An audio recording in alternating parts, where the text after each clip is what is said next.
channel Foundation Classes friends. This is my second lecture on the electricity physics class 10 chapter 12 for NCERT students and as well as all the other students.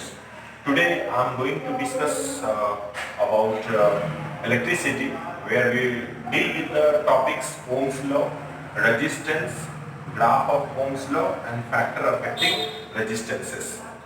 इन सब topic के बारे में आज के class में हम लोग discuss करेंगे, जिसमें हम लोग अच्छे से समझेंगे कि ओम्स लॉ क्या होता है, रेजिस्टेंस किसे बोलते हैं, और ओम्स लॉ का जो ग्राफ है वो किस तरीके से हम लोग ये ग्राफ को प्लॉट करते हैं, रेजिस्टेंस को कौन कौन सा फैक्टर जो है वो अफेक्ट करता है, किस तरीके से वो फैक्टर्स है जो रेजिस्टेंस को अफेक्ट करते हैं। तो इन सब टॉपिक को आज हम लोग इस क्लास में डिस्कस करने वाले हैं।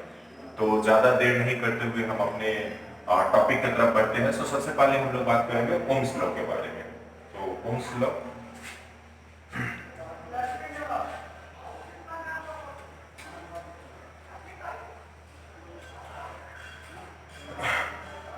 सबसे पहले ये जानिए कि ओम्स लॉ जो है वो जॉर्ज साइमन ओम, ये पूरा नाम था साइंटिस्ट का, जॉर्ज साइमन ओम, जिन्होंने ओम्स लॉ को डिस्कवर किया था, ओम्स लॉ को खोजा था। और एक्चुअली इन्होंने एक V और I के बीच में, यानी कि पहले क्लास में हम लोगों ने डिस्कस किया है कि V मतलब वोल्टेज एंड I का मतलब होता है करंट। सो V और I के बीच में एक रिलेशन को बताया था, और उसी रिलेशन के बारे में हम लोग ओम्स लॉ में स्टडी करेंगे बेसिकली।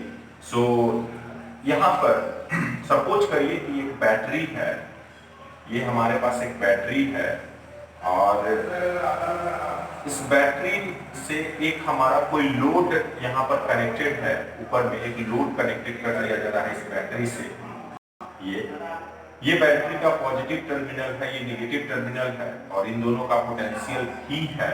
ये लोड है, इस लोड को अभी हम लोग R लिखते हैं। लोड की जगह पर आप कुछ भी ले सकते हैं, बल्ब हो सकता है, आपका फिलामेंट हो सकता है, बल्ब का फिलामेंट है, या फिर बल्ब है, या फिर आपका कोई भी डिवाइस हो सकता है, फैन हो सकता है, any other load we can use here. So ये लोड हो गया, और इस लोड को हम लोग डायरेक्टली एक वायर से कनेक्ट कर दिए।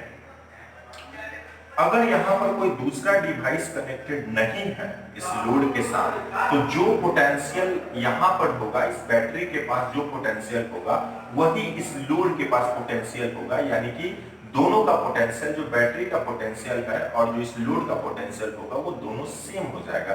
यानी जितना वोल्ट यहाँ होगा वही वोल्टेज इसके पास भी जनरेट हो जाएगा। सो हम लोग यहाँ पर जो वोल्टेज है वही वोल्टेज हम लोग यहाँ पर भी लिख सकते हैं। तो ये वोल्टेज इस इंड के पास जनरेट हो गया, इस लोड पर यही वोल्टेज जनरेट हो गया। अब बैटरी के पॉजिटिव टर्मिनल से हमको मालूम है कि करंट निकलता है, तो बैटरी के पॉजिटिव टर्मिनल से ये करंट जो है वो इस लोड में जा रहा है। तो जब ये करंट बैटरी के पॉजिटिव टर्मिनल से होते हुए इस लोड के अंदर इंटर करेगा, तो उसके लिए एक रिलेशन दिया गया था ओम्स के द्वारा, और वो रिलेशन क्या था उसको हम लोग नोट करेंगे। तो according to the Ohm's law, इसको आप नोट डाउन भी कर सकते हैं, वीडियो पॉज करके आप नोट डाउन भी कर सकते हैं। At constant temperature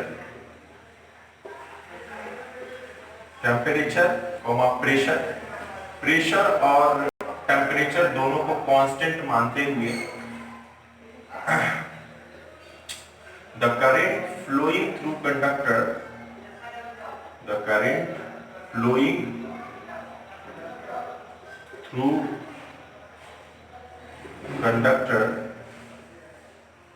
is directly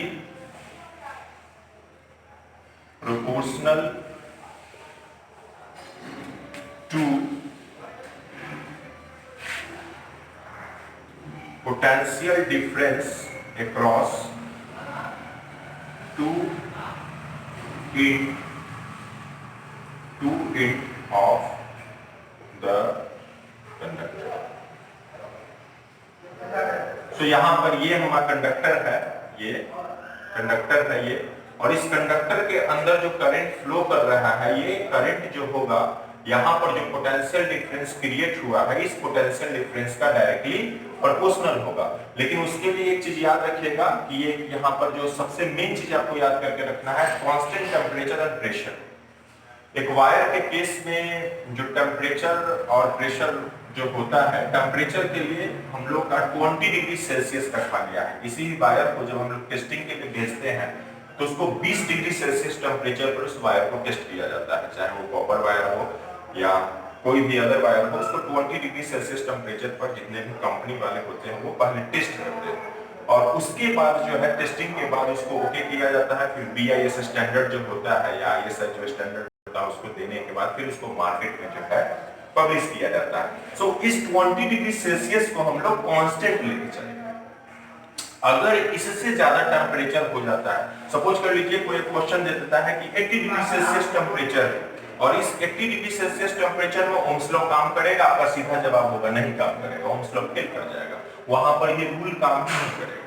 ये रूल सिर्फ और सिर्फ एप्लीकेबल कब होगा, only for the 20 degree Celsius temperature. हाँ, एक आध 2 डिग्री अगर टेम्परेचर बढ़ जाता है तो देन ओके, लेकिन 80 डिग्री सेल्सियस टेम्परेचर अगर वायर को दे दिया जाए, 40 डिग्री सेल्सियस टेम्परेचर वायर को दे दिया जाए तो वहां पर वायर जो है अपना मेल्ट कर जाएगा, गल जाएगा, वहां पर ये काम नहीं करेगा तो ओम्स लॉ फेल हो जाएगा। इसीलिए सबसे पहला लाइन ओम्स लॉ में जो याद करके रखना पड़ता है वो ये याद करके रखना पड़ता है कि at constant temperature pressure the current flowing through the conductor, जो करंट कंडक्टर से फ्लो कर रहा है वो डायरेक्टली प्रोपोर्शनल होगा। डायरेक्टली प्रोपोर्शनल का मतलब आप लोगों में से बहुत सारे स्टूडेंट नहीं जानते होंगे तो उनको बता देना चाहते हैं कि जैसे सपोज कर लीजिए कि यहाँ पर A है और ये B है, इस A और B के बीच में हम एक ऐसा सिंबल दिए, दिस इज द सिंबल, और ये सिंबल जो होता है वो डायरेक्टली प्रोपोर्शनल का सिंबल होता है। इसका मतलब ये होता है कि अगर A इंक्रीज करेगा, A बढ़ेगा तो B भी बढ़ेगा और A घटेगा तो B भी घटेगा, B भी कम होगा। दोनों तरफ से ले सकते हैं। अगर if B is increasing, B बढ़ रहा है तो A भी बढ़ेगा, अगर B कम हो रहा है तो A भी कम होगा। तो इस रिलेशन को हम लोग डायरेक्टली प्रोपोर्शनल बोलते हैं, डायरेक्टली प्रोपोर्शनल टू PD, मतलब potential difference across two end of the conductor, यानी इन दोनों एंड के बीच में जो पोटेंशियल डिफरेंस है इसके डायरेक्टली प्रोपोर्शनल करंट होगा। सो इसके आधार पर हम रिलेशन लिख सकते हैं। So what we can write the relation, V is equal to directly proportional to I, V directly proportional to I। अब हम लोग जब भी एक प्रोपोर्शनल को हटाते हैं तो उसके लिए कांस्टेंट वर्ड यूज करते हैं। सो यहाँ पर जो हम लोग कांस्टेंट लेंगे वो कांस्टेंट होगा V is equal to I into R। R is the constant, so यहाँ लिख भी सकते हैं हम लोग, here R is constant and is called resistance। R जो है हमारा कांस्टेंट है और इसको हम लोग रेजिस्टेंस बोलते हैं। So V is equal to I into R। ये हमारा एक रिलेशन मिला जहां पर V वोल्टेज होता है, I करंट है और R रेजिस्टेंस हो गया। अगर हमको यहां से R निकालना हो तो what we get, R is equal to V by I। So this is the relation, इसी को रेजिस्टेंस बोलते हैं। जो V बाई I का रेशियो होता है, वोल्टेज बाई करंट का जो रेशियो होता है, इसी को रेजिस्टेंस बोला जाता है। So resistance is equal to V by I। This is the relation which is given by the Ohm's law, V is equal to I into R। तो इसी रिलेशन को हम लोग अभी थोड़ा सा आगे और डिस्कस करेंगे, रेजिस्टेंस के बारे में जानेंगे कि रेजिस्टेंस होता क्या है। ओम्स लॉ आपको इतना ही लिखना है, इससे ज्यादा आपको ओम्स लॉ लिखने के लिए नहीं मिलता है और इस चीज को आपको याद करके रखना है। ओके, सो हम लोग रेजिस्टेंस के बारे में बात करेंगे। रेजिस्टेंस का मतलब क्या होता है, what is the meaning of resistance. आप इसको इस तरीके से समझिए कि आप मार्केट से 2 पाइप खरीद के लाए, ये हमारा एक पाइप है और ये दूसरा पाइप है। आप दोनों पाइप मार्केट से खरीद के लिए और इन दोनों पाइप को सेम मोटर से, एक ही मोटर से आप इससे पानी भेजने का कोशिश कर रहे हैं।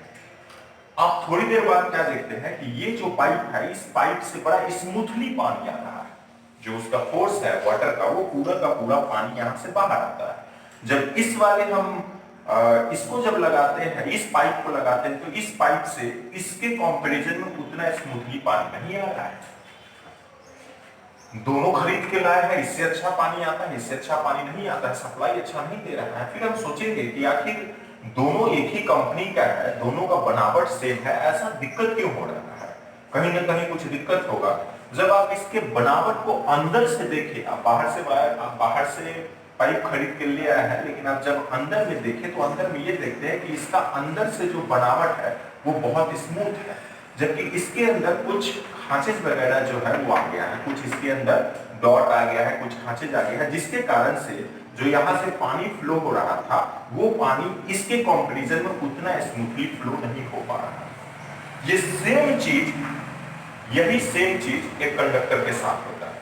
कंडक्टर के साथ ये सेम चीज कैसे होता है उसको आप देखिए। आप ऐसा सोचते हैं कि हम मार्केट से ये बहुत अच्छा कंडक्टर खरीद के लाए, सबसे बेटर हम तार खरीद के लाए, ये सबसे अच्छी कंपनी का वायर है, लेकिन आपको इसका इंटरनल बनावट जो है वो मालूम नहीं रहता है। इसकी इंटरनल बनावट के बारे में एज ए इंजीनियर, क्योंकि मैं इसमें बहुत सारा टाइम बिताया हूं और काम किया हूं वायर के लिए, तो कुछ बताना चाहूंगा कि इसके इंटरनल बनावट के बारे में वो आप जानिए। जो आप वायर खरीदते हैं, अगर आप 1 स्क्वायर mm का वायर अगर आप मार्केट से खरीद के लेके आते हैं, ये वायर को हम लोग जब भी मार्केट में खरीदने जाते हैं तो उसको हम लोग उसके क्रॉस सेक्शन एरिया से खरीदते हैं। 1 स्क्वायर mm मतलब उसका cross section area 1 square mm का। तो इस 1 स्क्वायर mm वायर के अंदर टोटल 22 स्ट्रैंड्स होना चाहिए। What is the meaning of strands? जो आप तार उसके अंदर से निकालते हैं उसका संख्या कम से कम 22 होना चाहिए। आप उसको काउंट कर लीजिए निकाल के कि 1 2 3 4 5 6 7 8 22 है कि नहीं। बहुत सारा कंपनी क्या करता है, कॉपर को बचाने के लिए वो उसके जगह पर 21 कर देता है, 22 की जगह 21 कर देगा, जो नॉर्मल लोग होंगे उनको मालूम नहीं चलेगा। तो ये एक भी अगर कम हो गया तो इसके कारण से इस वायर का कैपेसिटी जो है करंट को ले जाने का वो कम हो जाता है, और वो इंप्योरिटीज के रूप में, ये वर्ड एक याद करिएगा, इस वर्ड को आपको थोड़ा सा याद करके रखना पड़ेगा। इंप्योरिटीज मींस अशुद्धि, इंप्योरिटीज के रूप में ये एक जो आपका स्ट्रेस कम हुआ है उसके कारण से वो तार में ऐड हो गया, वायर में ऐड हो गया इंप्योरिटीज हमारा। दूसरा, ये तो स्ट्रेस का बात हो गया। दूसरा नंबर मैन्युफैक्चरिंग डिफेक्ट, बनाते समय जो डिफेक्ट होता है उसको मैन्युफैक्चरिंग डिफेक्ट बोलते हैं। ये मैन्युफैक्चरिंग डिफेक्ट कैसे होता है, जो मशीन पर वायर को चढ़ाया जाता है, जैसे मान के चलिए कि 22 हम कॉपर का स्ट्रैप्स लेके उसको मशीन पर चला रहे थे, लेकिन गलती से कोई एक वायर जो एक स्ट्रैप्स जो है उसके अंदर का वो कट गया, कट जाएगा तो उससे जो करंट जाएगा वो करंट पार नहीं हो पाएगा, रिटर्न आ जाएगा, तो उसमें के कारण भी आपको क्या होगा, वहां पर कुछ और इंप्योरिटीज ऐड हो जाता है जो आपको मालूम नहीं रहेगा। तीसरा हो गया, तो पहला नंबर हो गया हमारा नंबर ऑफ स्ट्रैप्स कम होने के कारण। दूसरा हो गया हमारा जो मैन्युफैक्चरिंग डिफेक्ट है उसके कारण से। तीसरा नंबर में आता है पीवीसी। पीवीसी का फुल फॉर्म होता है polyvinyl chloride. This is called the polyvinyl chloride. जो तार के ऊपर आप देखते होंगे, कॉपर के ऊपर जो पीला, ये लाल कलर का, ब्लैक कलर का और ग्रीन कलर का जो कोटिंग किया रहता है, चढ़ाया जाता है, उसको हम लोग पीवीसी बोलते हैं। पॉलीविनाइल क्लोराइड इसका फुल फॉर्म होता है, जो एक इंसुलेटर है। ये एक तरह का इंसुलेटर होता है। इंसुलेटर का काम क्या है, इंसुलेटर जो है वो करंट को फ्लो नहीं होने देता है अपने से, जिसके कारण से आप उसको पकड़ लेते हैं तो आपको करंट नहीं लगता है, तो इंसुलेटर होता है। पीवीसी में भी बहुत सारे अच्छे क्वालिटी होते हैं। अगर कोई कंपनी पीवीसी अच्छे क्वालिटी का यूज नहीं करेगा, वो 100% अगर प्योर पीवीसी यूज नहीं करता है, तो आप ये देखिएगा कि थोड़ा देर अगर एक वायर से करंट जा रहा है तो थोड़ा देर के बाद वो गर्म हो जाएगा, गर्म होकर वो गलने लगता है। तो इसके कारण से भी बहुत सारा इंप्योरिटी जो है वो वायर के अंदर जुड़ जाता है। यही इंप्योरिटीज जो है ये वायर के अंदर, जो अभी हम पाइप में खांच बोले हैं, ये खांच का काम करने लगता है। वायर के अंदर ये इंप्योरिटीज ऐड होकर उसके स्पीड को, करंट के स्पीड को कम कर देता है, कम करने लगता है। और जो स्पीड करंट को कम करता है that is called the resistance. उसी को हम लोग रेजिस्टेंस बोलते हैं। तो बेसिकली रेजिस्टेंस क्या है, रेजिस्टेंस हो गया कि impurities which is present inside the conductor, वैसा इंप्योरिटी जो कंडक्टर में प्रेजेंट रहता है that is called the resistance. और ये किसके कारण से होता है, ये मैन्युफैक्चरिंग डिफेक्ट हो सकता है, नेचुरली उसके अंदर से पहले से ही कुछ इंप्यूरिटीज प्रेजेंट था, उसके कारण से हो सकता है।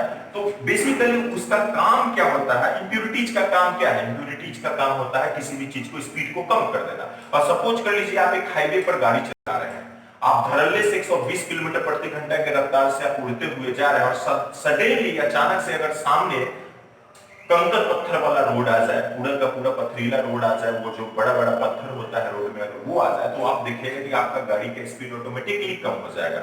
वो पत्थर आपके बाइक के लिए क्या हो गया? इंप्यूरिटीज हो गया। उसका काम क्या हुआ? आपके गाड़ी के स्पीड को कम कर दिया। दैट इज द रेजिस्टेंस, उसी को रेजिस्टेंस बोलते हैं। हम यहां से बोलना शुरू कर रहे हैं, यहां से ज्यादा 2 मीटर तक मेरा साउंड जाता है, 2 मीटर के बाद जाके मेरा साउंड बंद हो जाता है। साउंड इज द एनर्जी, और आपको मालूम है energy can neither be created not destroyed. ये तो ना तो निर्माण हो सकता है ना खत्म हो सकता है। तो एनर्जी गया था, साउंड गया था। हवा में भी उस तरीके का बहुत सारे इंप्यूरिटीज हैं जिनको हम रेजिस्टेंस बोलते हैं, एयर रेजिस्टेंस बोलते हैं। वो क्या करते हैं, जो हम यहाँ से बोल रहे हैं उसमें वो हमारा एनर्जी जाके वो ऑब्जर्व कर लेता है, हीट के फॉर्म में चेंज हो जाता है, थोड़ा दूर गया वहां पर जाके हमारा साउंड एनर्जी खत्म हो जाता है। बेसिकली सेम इसी तरीके से हमारे करंट के केस में भी होता है। Electricity current is a energy जो कि एक वायर के अंदर फ्लो हो रहा है, इसके अंदर इंप्यूरिटीज है, इस इंप्यूरिटीज के कारण वो क्या हो गया, उसका स्पीड जो है कम होने लगता है। और जो स्पीड कम होता है इसी को हम लोग रेजिस्टेंस बोलते हैं। तो हम लोग यहाँ पर लिख चुके हैं, it resist the flow of electric current, यानी इलेक्ट्रिक करंट के फ्लो को रेसिस्ट करता है, कम कर देता है। अच्छा, ये डिनोट किससे होता है? तो it is denoted by R, इसको आर से डिनोट किया जाता है। इसके ऊपर बहुत सारा काम जो है वो आपको बताया, जैसे कि ओम ने बहुत सारा काम इनके ऊपर किया है रेजिस्टेंस के ऊपर, इसीलिए उनके मतलब ऑनर में इसका एसआई यूनिट जो है वो ओम ही दिया गया। So it's SI unit is ohm, और बेसिकली इसको हम लोग इस सिंबल से डिनोट करते हैं, इसी सिंबल से इसको डिनोट करते हैं। सो अब हम लोग इलेक्ट्रिसिटी रेजिस्टेंस टॉपिक के ऊपर एक न्यूमेरिकल देखेंगे, एनसीईआरटी का ये न्यूमेरिकल है। क्वेश्चन एक बार जरा आप लोग पढ़िए और ध्यान दीजिएगा। An electric bulb whose resistance is 60 ohm connected to a source of potential difference 230 volt, कि एक इलेक्ट्रिक बल्ब है जिसका रेजिस्टेंस 60 ओम है और वो एक 230 वोल्ट के बैटरी सोर्स से कनेक्टेड है। तो find the current flowing through it, इससे कितना करंट फ्लो हो रहा है, यानी कि वो बल्ब से कितना करंट पास कर रहा है वो हमको निकालना है। ऑल्सो ड्रॉ अ सर्किट, और इसका एक सर्किट भी हमको बनाना है। एक चीज ध्यान दीजिए, कोई भी न्यूमेरिकल जब आप बनाने जाइएगा, किसी भी टॉपिक का न्यूमेरिकल, तो सबसे पहले आप उसमें का गिवन डेटा को नोट करिए, क्योंकि जब आप डेटा नोट कर लेंगे जो दिया रहता है क्वेश्चन में, तो न्यूमेरिकल बनाना बहुत आसान हो जाता है। तो हम लोग डेटा नोट करेंगे, देखेंगे क्वेश्चन में क्या क्या दिया है। तो यहाँ पर लिखेंगे सॉल्यूशन गिवन दैट, हमको क्या क्या मिला है।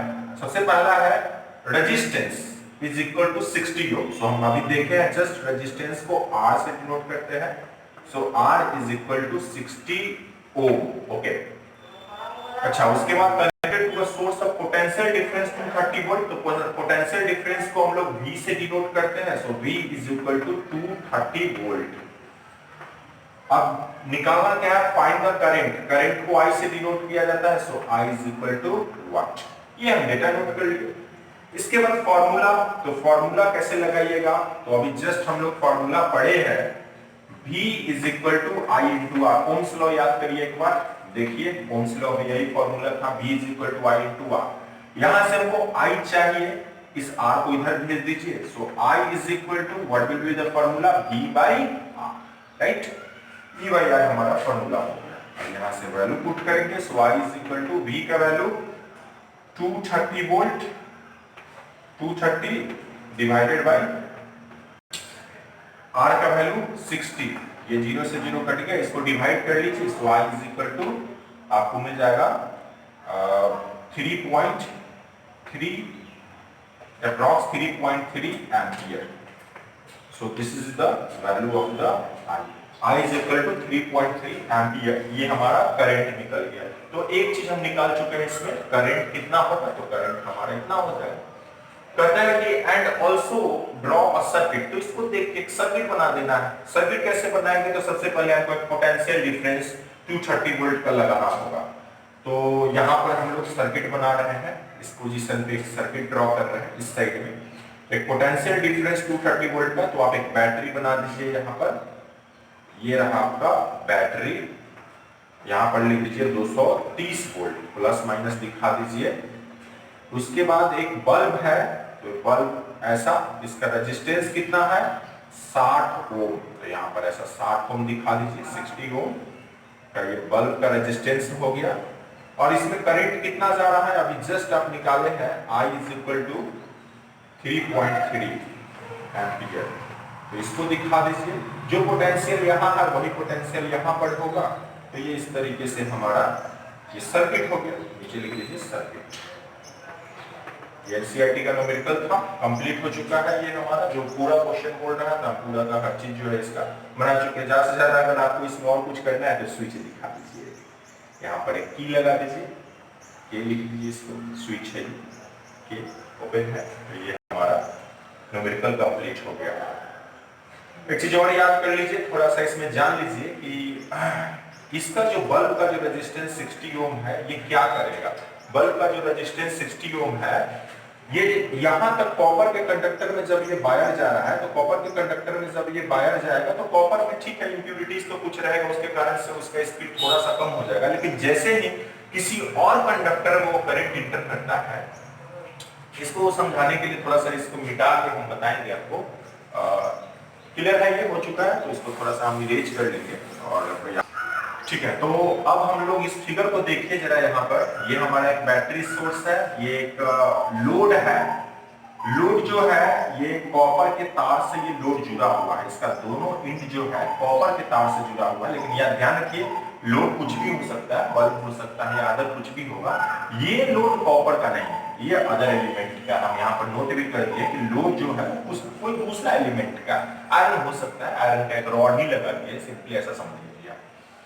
यहां से करंट चला, बैटरी के पॉजिटिव टर्मिनल से करंट एंटर किया। कॉपर के वायर में बहुत कम रेजिस्टेंस होता है, इसके कारण से ये करंट जो है यहाँ पर आराम से बहुत फास्ट जो है वो चलते चला जाएगा। लेकिन जैसे ही हमारा ये करंट इस कंडक्टर के अंदर इंटर करेगा तो दूसरा एलिमेंट है, इसलिए अदर एलिमेंट होने के कारण उसके अंदर का जो एटम्स होता है, उस एलिमेंट का जो एटम बना हुआ रहता है, उसका शेप अलग होगा। उस शेप के कारण जाकर उसमें क्या होगा, ये चार्जेस टकराएगा, कोलाइड करेगा, कोलिजन होगा। उस कोलिजन के कारण से जैसे जैसे वो आगे बढ़ेगा उतना ज्यादा कोलिजन होगा, तो अदर एलिमेंट में उसका जो एटम होगा, उस एटम से ये चार्जेस जो है, यानी कि जो करंट के रूप में चार्ज चल रहा है, वो कोलाइड करने लगेगा, टकराने लगेगा। टकराने के कारण से इस चार्ज का स्पीड कम होने लगेगा, वो धीरे धीरे अपना स्पीड जो है वो कम करने लगता है। और जो स्पीड यहाँ पर कम कर रहा है, तो इसके अंदर का जो एटम है, जो अदर एलिमेंट के अंदर का एटम है, वो अभी रेजिस्टेंस का काम कर रहा है। कैसे रेजिस्टेंस का काम कर रहा है? क्योंकि ये स्पीड कम कर दिया करंट का। Current per second time is called the charge per second time is called the current. तो ये करंट की स्पीड को कम कर दिया यहाँ पर। तो याद रखिएगा, किसी अदर एलिमेंट में जैसे ही हमारा चार्ज एंटर करने लगता है, तो उसके अंदर का जो एटम रहता है, उस एटम से कोलिजन के कारण जो होता है उसका स्पीड कम होने लगता है, वहां वो एटम एज अ रेजिस्टेंस काम करना शुरू कर देता है। तो ये बेसिक चीज था। नेक्स्ट अब हम लोग बढ़ेंगे अपने अगले टॉपिक की तरफ, तो उसको अब हम लोग शुरू करेंगे। सो नेक्स्ट टॉपिक है हमारा नेक्स्ट हमारा जो टॉपिक है वो है हम लोग का graph of Ohm's law. Ohm's law पर एक ग्राफ भी आपको आ जाता है कभी कभी बोर्ड में, जिसमें हमको सॉल्व करना पड़ता है। कुछ डेटा दिया रहेगा वोल्टेज का और करंट का, और उस डेटा को आपको सॉल्व करके ग्राफ प्लॉट करना पड़ता है। ग्राफ प्लॉट करने के बाद उसमें से हमको रेजिस्टेंस निकालना पड़ता है, उसका रेजिस्टेंस कितना होगा। यहाँ देखिए हम लोग कुछ डेटा लिए हैं। यहाँ पर वोल्टेज है 2 वोल्ट, 4 वोल्ट, 6 वोल्ट, 8 वोल्ट और 10 वोल्ट, और करंट लिया गया है 1, 2, 3, 4, 5। ये वोल्टेज जो है इसका यूनिट वोल्ट है, यानी वोल्ट में है, और करंट का यूनिट जो है एम्पियर, यानी 1 ampere, 2 ampere, 3 ampere, 4 ampere, 5 ampere. और वोल्टेज और करंट के बीच में हमको एक ग्राफ प्लॉट करने के लिए मिलता है। तो हम कैसे ग्राफ प्लॉट करेंगे? तो जैसे स्पीड एंड टाइम का ग्राफ क्लास 9 में प्लॉट किए हैं, सेम उसी तरीके से वोल्टेज और करंट का ग्राफ हम लोग प्लॉट करते हैं। सो यहाँ पर एक ऐसे y एक्सिस में एक लाइन ले लीजिए, एक लाइन जो है x एक्सिस में लीजिए। यहाँ पर ये 0 हो गया, ये आप दिखा भी सकते हैं, x एक्सिस है, ये y एक्सिस है। x एक्सिस में आप करंट को रख लीजिए, तो करंट यहाँ पर किस में है, एम्पियर में है। यहाँ पर y एक्सिस में आप वोल्टेज को रख लीजिए, सो v हो गया, ये हमारा वोल्ट में है, वोल्ट में। अब यहाँ पर पॉइंट सबको दर्शा दीजिए कुछ इस तरीके से, करंट को 1 2 3 4 एंड 5 यहाँ पर दिखाइए। ये 2 हो गया, 4 हो गया, 6 हो गया, 8 हो गया एंड 10 हो गया। ये 1 एम्पियर, 2 एम्पियर, 3 एम्पियर, 4 और ये 5 एम्पियर। यहाँ पर ये हमारा 2 वोल्ट है, उसके बाद यहाँ पर 4 वोल्ट हो गया, 6 वोल्ट हो गया, 8 वोल्ट हो गया एंड 10 वोल्ट हो गया। इधर वोल्टेज है, इधर करंट है। नीचे की तरफ एक्स एक्सिस में करंट लिए हैं, ऊपर में हम लोग वोल्टेज लिए हैं। अब इसका ग्राफ प्लॉट करना है, तो देखिए जब करंट 1 एम्पियर है उस समय वोल्टेज कितना है, 2 वोल्ट। तो यहाँ पर इस तरीके से हम लोग इसको डॉटेड लाइन से ग्राफ बनाएंगे। ये हमको पॉइंट मिला। जब करंट 2 एम्पियर हुआ है तो वोल्टेज कितना है, 4 वोल्ट। तो इस तरीके से हम इसको यहाँ पर ग्राफ प्लॉट करेंगे। इसी तरीके से आप इसको जब ग्राफ प्लॉट करिएगा सबका, तो आप क्या देखिएगा कि you will get a straight line. आपको यहाँ पर जो है एक स्ट्रेट लाइन मिलेगा। V और I के बीच में इस तरीके से पॉइंट को मिलाने के बाद जब आप ग्राफ प्लॉट करेंगे तो आपको स्ट्रेट लाइन मिलेगा। और ये स्ट्रेट लाइन जो रहेगा किसका ग्राफ रहेगा, तो ये V by I का ग्राफ हो गया, V by I का, और इसको हम लोग रेजिस्टेंस बोलते हैं। सो V by I का ग्राफ प्लॉट करते हैं तो हमको एक स्ट्रेट लाइन मिलता है जो रेजिस्टेंस का ग्राफ हो जाता है। अब ये ग्राफ प्लॉट हो गया। इसमें क्वेश्चन भी रहेगा कि आप रेजिस्टेंस निकालिए, फाइनल रेजिस्टेंस आप कैसे निकालेंगे।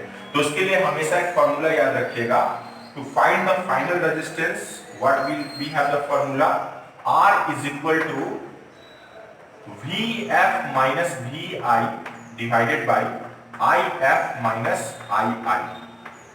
ये एक VF मतलब final voltage minus initial voltage, final voltage minus initial voltage divided by final current minus initial current.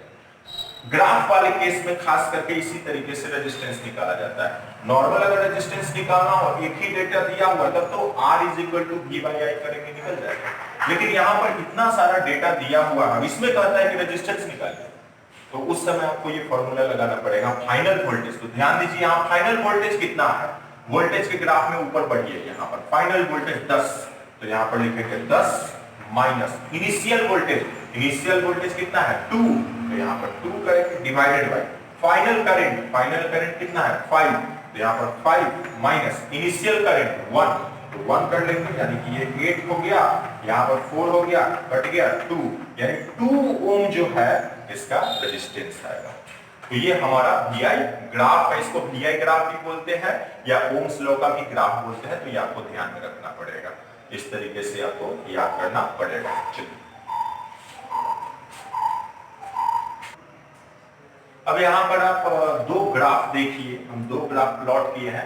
इस तरीके का क्वेश्चन आपको बेसिकली बोर्ड में तो नहीं पूछा जाएगा, लेकिन आपको कॉम्पिटिटिव एग्जाम में पूछ सकता है। आप ओम्स लॉ पढ़ के जाते हैं, बड़ा सिंपल क्वेश्चन सोच के जाते हैं, लेकिन क्वेश्चन सिंपल नहीं आता है। कॉम्पिटिटिव एग्जाम में आपको इस तरीके का क्वेश्चन आएगा, आपको एक वोल्टेज और करंट का ग्राफ बना देगा, उसमें दो लाइन ड्रॉ कर देगा, एक कहेगा कि ये देखिए लाइन है और एक ये दूसरा लाइन है, दोनों स्ट्रेट लाइन है।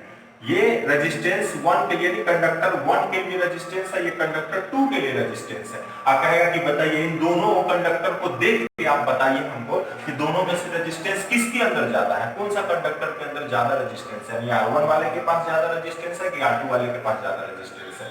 कैसे मालूम करेंगे? इस केस में तो बड़ा दिक्कत हो जाएगा कि देख के हम कैसे मालूम करेंगे कि रेजिस्टेंस किसके पास ज्यादा है। तो उसका तरीका क्या है, आप ये देखिए, सेम पॉइंट पर यूज करिए। जैसे करंट यहां पर है, इस पॉइंट पर करंट देखिए, तो यहां पर करंट हो गया, और वोल्टेज हम दोनों के लिए देखेंगे इसी पॉइंट पर, यहां सेम पॉइंट पर, मतलब मान के चलिए कि इस पॉइंट पर हम वोल्टेज देखेंगे इस पॉइंट पर। तो यहां पर जब इसमें पढ़िएगा तो ये यहाँ करंट हो गया, इसके लिए यहाँ करंट हो गया, सेम लाइन में आगे ऊपर बढ़ जाइएगा यहाँ पर। इसके लिए जब वोल्टेज देखिएगा तो यहाँ पर वोल्टेज है, इसके लिए जब वोल्टेज देखिएगा तो यहाँ पर वोल्टेज है।